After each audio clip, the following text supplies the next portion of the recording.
on this day, February 28th, 1997, these two men, Larry Phillips Jr. and Emil Mozzarano, got their white 1987 car. I just want to quickly clarify, I don't know cars very well, but this is a white 1987 Chevrolet. And they pulled up somewhere over here, and they were loaded with 7,000 rounds of ammunition and 2 AK-47 rifles. Alright, I'm so sorry, but the Naranko 56 rifle looks very similar to the AK-47, so I'm actually gonna fix this real quick. They had a HK-91 and, obviously, 3 Naranko 56 rifles and a Bushmaster X-15. And they actually had 3,300 rounds of ammunition, not 7,000. Now, just a quick warning and disclaimer I want to give out. I'm still going to accidentally refer the Naranko 56 rifle to the AK-47 just because I was confused by its look. So please take me saying AK-47 rifle with a grain of salt. And they were filled to the brim with body armor so that they can take 3 types of police bullets. And these bullets were 9mm, 38mm, and 44mm. And these were the only type of rounds that the California Police Department had. So that technically meant they were invincible to the police. And they started to walk into the bank right here, but around here, there was a police officer on patrol who saw the armored men walk into the bank, and so he started to call reinforcements to set up a perimeter around the bank.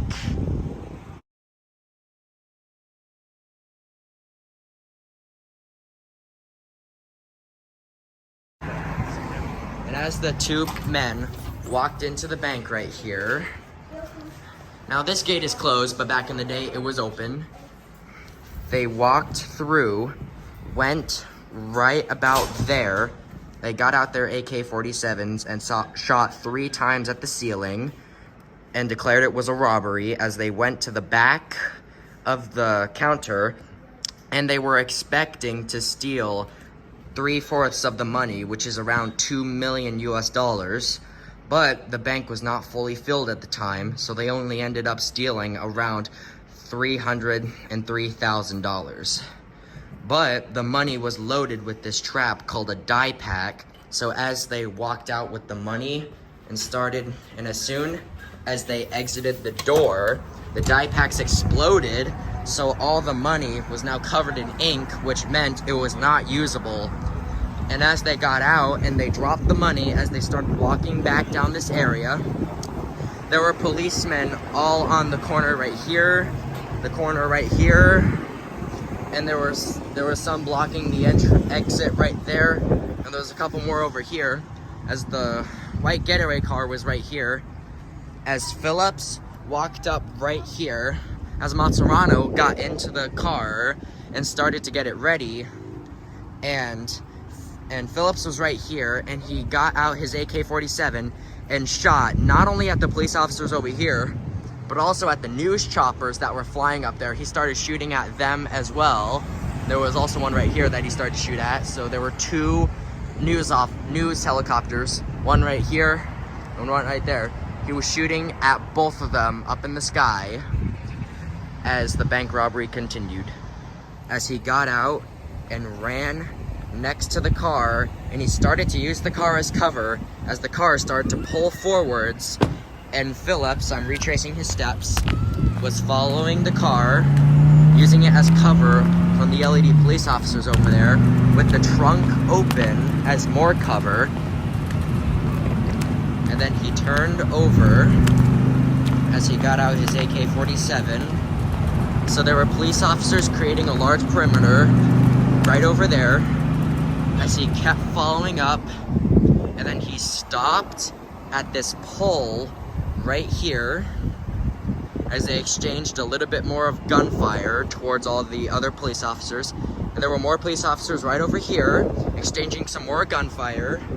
And then Phillips just bit the bullet as Mozzarano went all the way out into the street as Phillips walked right through here as he got his AK-47, and there was a police officer car right here as he stopped right around here, and he started shooting at the police car, but then the police car came back and started shooting at him as one of the bullets hit his AK-47 and disabled it. So Phillips then walked down this alleyway right here. He continued walking down this alleyway, and right about here, he pulled out his pistol and shot at some more police officers that were right here. And then the police exchanged fire. As he was shot in the hand, he dropped the pistol right here. He bent down, grabbed the pistol, and realized he was surrounded on all sides. So right here is where he took his own life. And Mozzarano's car continued driving over here, hit the side of this curb right here as the car kept getting showered by bullets. So it disabled a little bit of the car. So the car wasn't behaving correctly as the car kept driving down the road right there. So Mozzarano is currently in the white getaway car next to this pole as Phillips now walks out and down the sidewalk as Mozzarano now is trying to follow him to kind of keep him cover. And there's an LAPD police officer car right here as Mozzarano pulls out of the driveway, and he stops around here just watching Phillips, and then he kind of realizes Phillips is down, so he decides to keep going, and his car now starts to get riveted by the bullets as he starts swerving, and then he hits this curb right here, and then he continues driving down this area at around 10 to 15 miles an hour as the police and news choppers are still flying up right here and right here.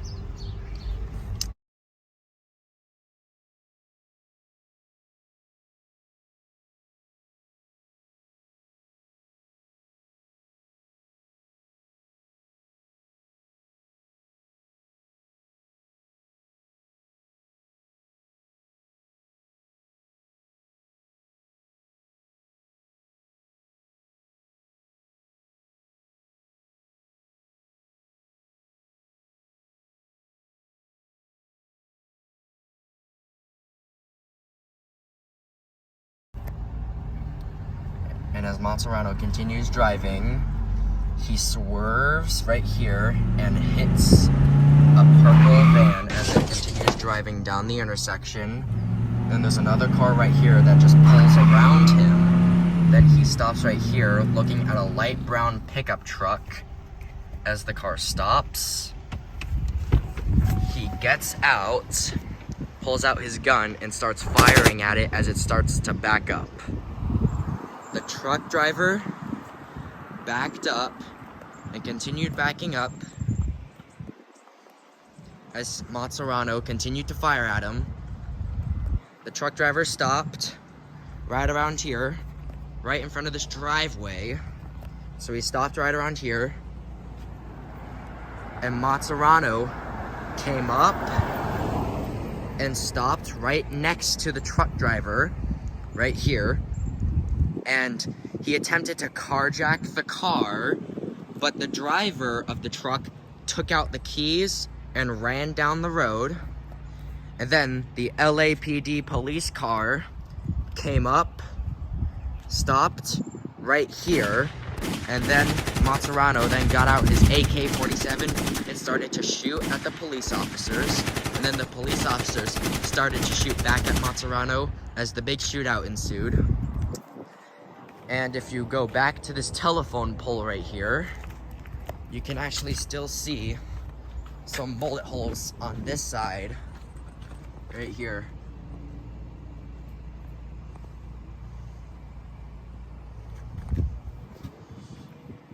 Anyways,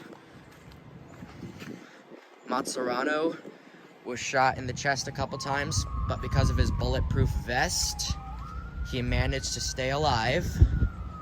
And One of the police officers actually got up next to this curb right here, lied on the ground so he could shoot at Mozzarano under the cars and hit his legs, because his legs did not have any body armor on. So Mozzarano's car is right here. One of the LAPD police officers, who's my dad for example, got on the ground and shot at Mozzarano. Some bullets hit his legs, but some bullets shot right through and chipped these bits of the concrete right here. So all these chips are from the bullet holes from where Mozzarano and the LAPD police officer shot from right here and hit all these bits in the concrete right here. And after he was shot 28 times, he eventually fell down and surrendered himself to the police as the police officers came around the curb right here, and he was lying right here, and they eventually took him into police custody, but eventually he unfortunately died from his wounds on the street right here. Now, something I just want to quickly clarify. I did not mean to say he unfortunately died, because this guy was a pest. He didn't even care for human life. He would shoot anyone that got in his way. That's how bad this guy was. Anyways, in the aftermath of the shootout, 20 people were injured, and there were only, surprisingly, 2 deaths. And those deaths were Larry Phillips Jr. and Emil Mozzarano. Hallelujah.